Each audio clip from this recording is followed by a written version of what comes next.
Good morning, folks. I want to give you an update on how our beans from the store-bought bag are doing today. It is May 27th, about 8 o'clock in the morning, and I worked a couple more doubles this week, and when I walked out back today, I'm pleasantly surprised at how our bean patch looks. Let me show you. Here we are. These are the pinto beans. They're coming up real nice. You can see how we have a double row of them. More pinto beans, and these are just right from a bag. That little white marker starts the Great Northern beans all the way down to here, and that white marker starts the kidney beans. Now remember, in the last video I told you that they weren't doing as well as the rest of them, and I don't know why they were delayed, but it seems like they're doing just fine now. One of my projects for today is I got to build some sort of trellis system for these to get them up before they get too big. So I will keep you guys posted on how that goes, and I will show you what I come up with.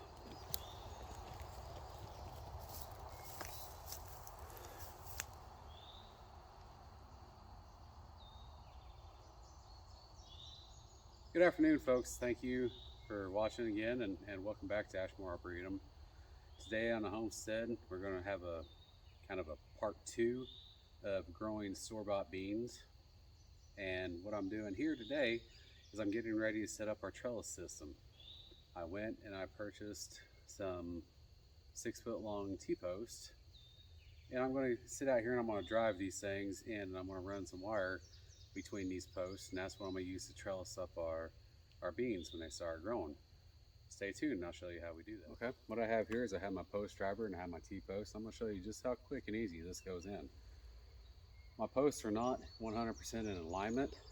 I'm not too worried about that. This is a simple how-to video on how to grow these.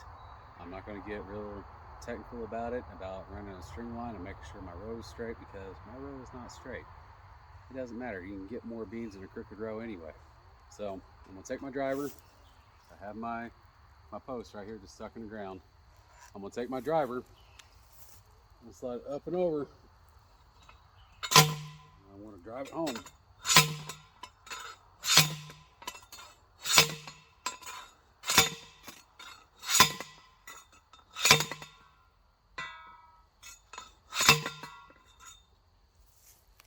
And now I'm going to go on to the next one.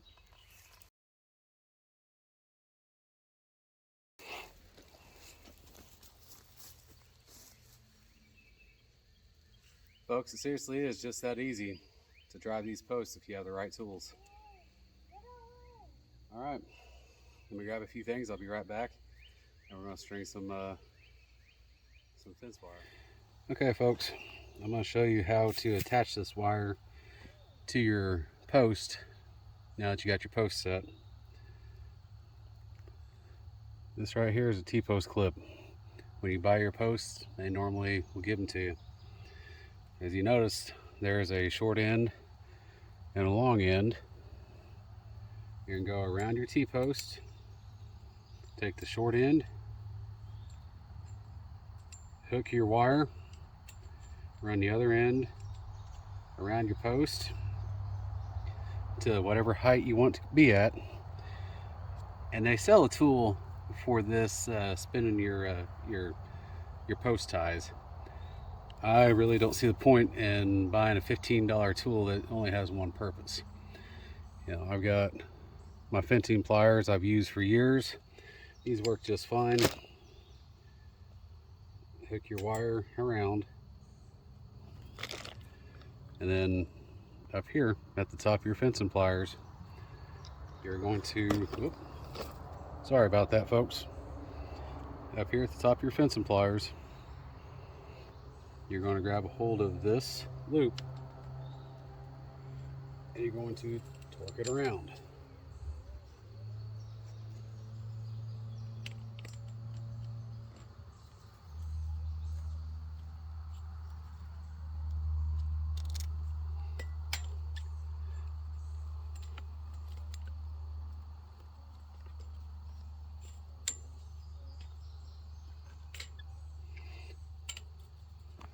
Now this isn't going to go anywhere. It's not going to pull back.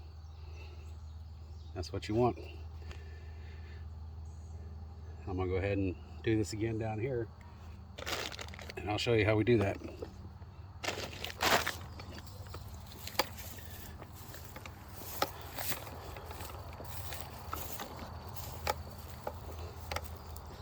Let's see here.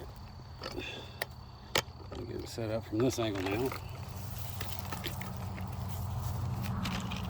I'm going to take my tie clip. So it looks like.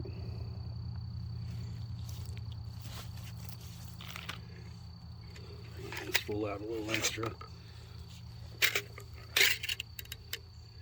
I'm going to get the height that I want.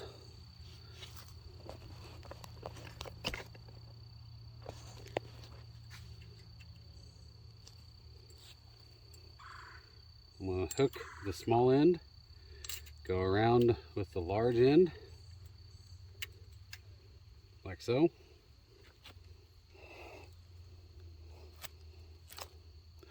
Then I'm going to grab a hold of this loop with my pliers, and I'm going to torque it around. Like I said, make a tool that does this specifically. And I find a hard time spending $15, $20 on a tool when my fencing pliers work just fine. This also has a set of wire cutters on it. I'm going to step over here,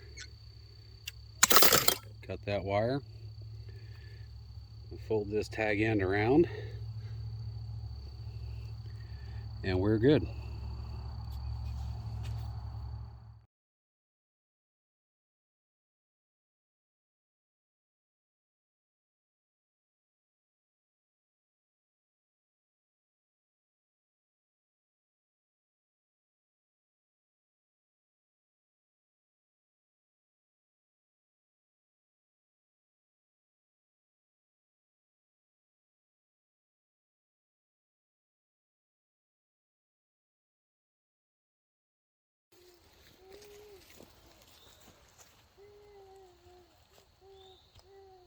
Okay folks, again, thanks for watching.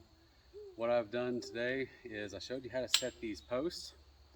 I've showed you how to run the wire.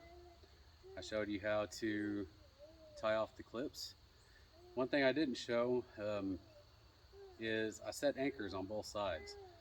And that's this wire here that goes down. And what that does is that pulls these outer two posts away from the center. Because once these grow up, these beams grow up, there's going to be a lot of weight on this trellis. And we don't want them to collapse in on themselves. So my first wire is about 10 inches off the ground. This one maybe 24 inches. This is about another 18 inches or so, maybe a little bit more. And one thing I do have that I did not install at this time is I have a mason line that I might weave in between these three strands to add some more support for the beans as they grow. I'm not going to do that right now. I'm going to see if they can make the jump between here and there and from here to here before I do that. But if I see that they are bending over instead of growing up like they should, I'll come out and I'll add that support. It won't be that big of a deal. It's not that much effort to get that installed. So again, thanks for watching, and I will keep you guys posted on the progress of this bean growth, and God bless.